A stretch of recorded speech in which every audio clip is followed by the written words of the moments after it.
So there's this bird here, and he's not afraid of me. Usually, he just goes around eating worms and stuff. Usually, birds are afraid of me, and they fly away. He does keep the distance. He does keep his distance here, so I'm gonna go here to give him a way out. He's kind of cornered yet.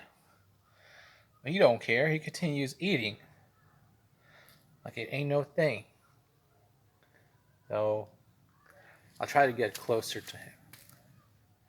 He sure manages to find a lot of stuff on the ground. It looks like worms, honestly. Let's go closer. I think he went number 2. So I'm just chasing it around, kinda. And it has to keep its distance here.